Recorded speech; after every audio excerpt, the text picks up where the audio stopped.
meu nome é Soninha, bem-vindos ao The History Channel.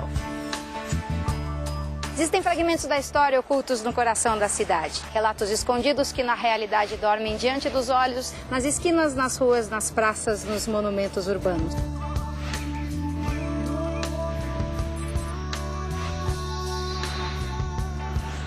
A cidade está nos chamando porque sempre existe uma história escondida na selva de cimento. E hoje nós vamos descobri-la.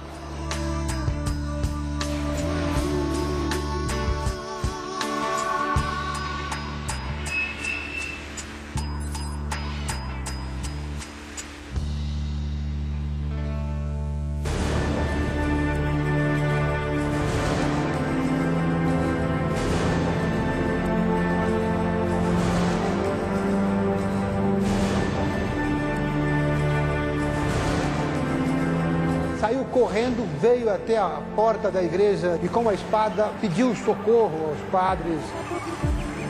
Quando Dom Pedro proclamou a independência, ele deve ter descansado nesta casa. Só que ela não existia.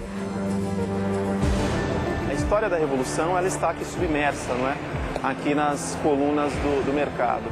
Chegamos a ver algumas fotos e mostra os cofres abertos, sem sinais de queima. Aquelas curvas que ele faz, né, tem uma certa sensualidade. Era muito comum que eles voltassem em condições absolutamente lamentáveis, precárias, depois de uma sessão de tortura. Ao abrir o caixão, o remeteria a um soldado nazista, né? Um soldado do Terceiro Reich. No período colonial, este lugar fazia parte do Planalto de Piratininga, uma terra que os padres jesuítas portugueses consideraram saudável, fresca e de boas águas. Aqui, no dia 25 de janeiro de 1554, os frades Manuel de Nóbrega e José de Anchieta fundaram um colégio. Nesse dia nascia a Vila de São Paulo de Piratininga, hoje São Paulo. Localizada no sudeste do Brasil, com mais de 15 milhões de habitantes, é a maior cidade do país e o principal centro financeiro da América do Sul. Conhecida por muitos como a cidade que não para.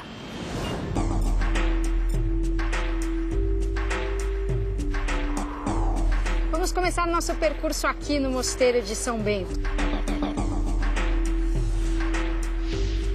Desde o começo, os membros da Ordem dos Beneditinos tiveram respeito dos cidadãos paulistanos. Eles costumavam ser chamados para mediar conflitos sociais, como quando auxiliaram e protegeram um homem que não queria ser rei.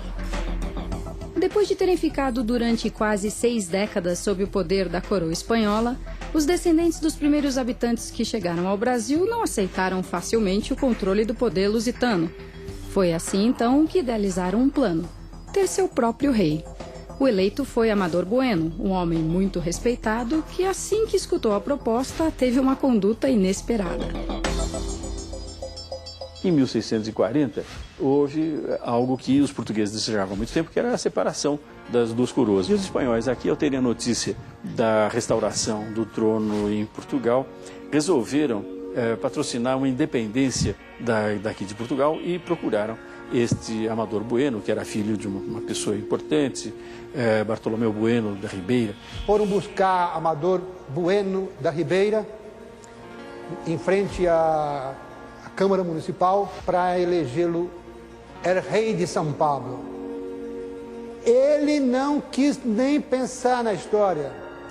Saiu correndo, veio até a porta da igreja de São Bento e com a espada pediu socorro aos padres. Os descendentes de espanhóis não esperavam que um dos seus homens mais notáveis rejeitasse a ideia e sua reação gerou uma enorme decepção. A multidão, furiosíssima, o perseguiu até o mosteiro de São Bento, onde Amador Bueno salvou sua vida. Amador Bueno entra no mosteiro, a população já estava atrás dele aclamando-o como rei.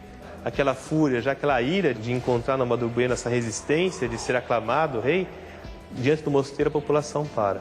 E os monges acolhem Amador Bueno, ele fica dentro dos claustros monásticos, ninguém se atreve a invadir o mosteiro, e daí os monges saem do Lago de São Bento e começam a apaziguar a população. Amador Bueno é esse cidadão de barbas brancas, sendo protegido pelos padres, dá para perceber como ele tinha fãs, todos com a espada para cima, viva, viva Amador, nosso rei, viva Amador, o rei de São Paulo. O quadro mostra bem, viva el rei Dom João IV, de quem sou servo, viva o senhor el rei Dom João IV, meu senhor e rei. Ele, talvez, intuitivamente, venha correndo para o mosteiro, sabendo do seu perigo de vida, foi para o mosteiro que ele correu. Então isso é um fato interessante que mostra essa relação muito cordial que havia entre a população e o mosteiro. Depois de um tempo, Amador Bueno saiu do mosteiro e recuperou sua tranquilidade. E o povo que queria se emancipar de Portugal foi aceitando sua nova realidade. Foi assim, então, que acabou a história da primeira tentativa de emancipação no Brasil. População apaziguada, o Amador Bueno sai do mosteiro e tem desfecho, então, essa primeira tentativa emancipacionista do Brasil. Todo mundo jurou fidelidade a Dom João IV e Dom João IV, num gesto de gratidão, agradeceu aos paulistas pelo gesto de lealdade. Um fato que teria modificado totalmente a vida e o destino das pessoas que hoje, quando caminham por aqui, sabem pouco ou quase nada dessa antiga história. A história do Amador Bueno representa, para São Paulo, a vontade da unidade brasileira. É uma história muito bonita, porque nós podíamos ter tido um reino na América em 1641, o Reino de São Paulo, dentro da coroa portuguesa. E foi assim, em um local no centro de São Paulo, que aconteceu essa história extraordinária. Assim como a alguns quilômetros dali aconteceu outro fato surpreendente. No Parque da Independência, no bairro do Ipiranga, existe uma casa que faz uma homenagem à independência do Brasil, mas pouco tem a ver com a liberdade do país. Estamos no Ipiranga, onde foi declarada a independência do Brasil. Aqui se encontra a Casa do Grito, uma construção que ficou perpetuada no quadro Independência ou Morte, do pintor Pedro Américo. Porém, esta pintura contém um segredo. No dia 7 de setembro de 1822, esta casa ainda não existia. O processo de independência do Brasil é bastante complexo. Dom Pedro, príncipe português, proclamou a separação de Portugal e a independência em São Paulo, às margens do Riacho do Ipiranga, né, a 7 de setembro de 1822. A maioria das pessoas imagina que justamente foi nessa região onde nós estamos, né, que são os campos do Ipiranga, né, aonde tudo aconteceu. E é difícil também ter a certeza de que o grito Independência ou Morte, proclamado pelo príncipe Dom Pedro, tenha ocorrido do jeito que a história nos conta. Nas cartas, o príncipe regente reconheceu que o objetivo da sua viagem era outro: apaziguar conflitos e manter contatos políticos. Assim, o romantismo e a força da cena retratada neste quadro não existiram. E isso acontece também com a Casa do Grito, um ícone que guarda e ao mesmo tempo revela outra verdade.